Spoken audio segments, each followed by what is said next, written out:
चुनाव आयोग को बीजेपी चला रही है और खास करके गृह मंत्री अमित शाह चला रहे हैं।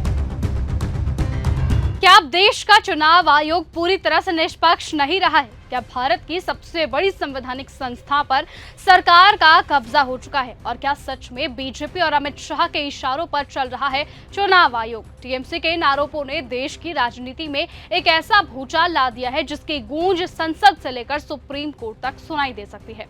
नमस्कार, आप देख रहे हैं न्यूज गंगा और मैं हूं आपके साथ निशा भारद्वाज। देश की राजनीति में इस वक्त सबसे बड़ा बवाल चुनाव आयोग को लेकर मचा हुआ है। पश्चिम बंगाल की मुख्यमंत्री ममता बनर्जी की पार्टी टीएमसी ने सीधे सीधे आरोप लगा दिया कि अब चुनाव आयोग निष्पक्ष संस्थान नहीं रहा, बल्कि बीजेपी और खास तौर पर केंद्रीय गृह मंत्री अमित शाह के इशारों पर काम करने लगा है। पूरा विवाद तब शुरू हुआ जब टीएमसी के बागी नेताओं के एक प्रतिनिधि मंडल ने चुनाव आयोग की फुल बेंच से मुलाकात की, जिसके बाद टीएमसी की राज्यसभा सांसद सागरिका घोष ने प्रेस कॉन्फ्रेंस कर गंभीर सवाल खड़े कर दिए। उनका कहना है कि चुनाव आयोग के अपने नियम साफ कहते हैं कि फुल बेंच केवल किसी भी राजनीतिक दल के अधिकृत प्रतिनिधियों से ही मुलाकात कर सकती है, लेकिन यहाँ जिस बागी गुट को पार्टी ने अधिकृत ही नहीं किया, उससे चुनाव आयोग ने मुलाकात कैसे कर ली? टीएमसी का ये बड़ा दावा है कि पार्टी की अध्यक्ष आज भी ममता बनर्जी है। उनके हस्ताक्षर या फिर अधिकृत पत्र के बिना किसी भी दूसरे गुट को टीएमसी का प्रतिनिधि मानना चुनाव आयोग के नियमों के खिलाफ है। ऐसे में सवाल उठता है कि आखिरकार किस आधार पर आयोग ने इस बैठक को मंजूरी दी? अब यहीं से टीएमसी का हमला और ज्यादा तेज हो गया। सागरिका घोष ने आरोप लगाया कि अगर चुनाव आयोग अपने ही नियमों को नजरअंदाज करेगा तो फिर लोकतंत्र में निष्पक्षता पर कैसे भरोसा किया जाएगा? उन्होंने यहां तक कह दिया, ऐसा लगता है कि जैसे चुनाव आयोग नहीं बल्कि बीजेपी और अमित शाह पूरी व्यवस्था को चला रहे हो। चुनाव आयोग को बीजेपी चला रही है और खास करके गृह मंत्री अमित शाह चला रहे हैं।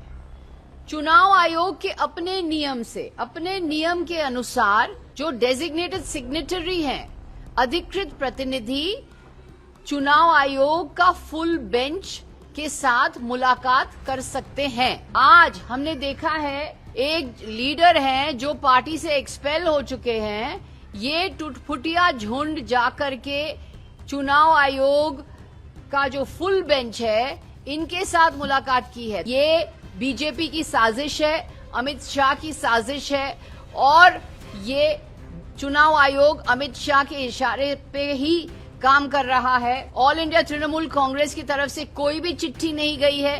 तो वहीं दूसरी तरफ बागी गुट का ये दावा बिल्कुल अलग है। उनका कहना है कि उनके साथ 2/3 से ज्यादा विधायक और सांसद हैं। उन्होंने चुनाव आयोग को पहले ही सूचना दी थी और संवैधानिक प्रक्रिया के तहत मुलाकात भी हुई थी। उनका कहना है कि वो असली टीएमसी है और चुनाव आयोग तक उसी आधार पर अपनी बात रखने पहुंचे थे। यानी कि एक तरफ टीएमसी इसे लोकतांत्रिक और संवैधानिक संस्था पर हमला बताती है, तो दूसरी तरफ बागी गुट इसे पूरी तरह से कानूनी प्रक्रिया का हिस्सा बताते हैं। अब इस पूरे विवाद का सबसे बड़ा सवाल यही है कि क्या चुनाव आयोग ने अपने नियमों का पालन किया है या फिर किसी राजनीतिक दबाव में फैसला लिया गया है? और अगर सब कुछ नियमों के मुताबिक हुआ है तो फिर चुनाव आयोग को सामने आकर पूरे मामले पर सफाई देनी चाहिए, क्योंकि जब सवाल देश की सबसे बड़ी चुनावी संस्था पर उठते हैं तो जवाब भी उतनी ही पारदर्शिता से आना चाहिए। फिलहाल टीएमसी के आरोपों ने राजनीतिक माहौल गर्म कर दिया है। बीजेपी ने इन आरोपों को राजनीतिक बयानबाजी बताया, जबकि अंतिम कानूनी और संवैधानिक स्थिति संबंधित संस्थाओं और न्यायिक प्रक्रिया से स्पष्ट होती है। आपको क्या लगता है कि अब चुनाव आयोग पर उठ रहे ये सवाल सच में वाजिब है भी या फिर ये सिर्फ एक राजनीतिक लड़ाई का हिस्सा है? अपनी राय कमेंट करके जरूर बताएं। आज की इस खबर में सिर्फ इतना ही। देखते रहिए और बने रहिए न्यूज गंगा के साथ। नमस्कार। अगर आपको ये हमारा वीडियो पसंद आया हो तो इसे लाइक और शेयर करना बिल्कुल ना भूलें। साथ ही हमारे चैनल न्यूज गंगा को सब्सक्राइब और फॉलो जरूर करें ताकि देश और दुनिया की हर बड़ी खबर आप तक सबसे पहले पहुंचे।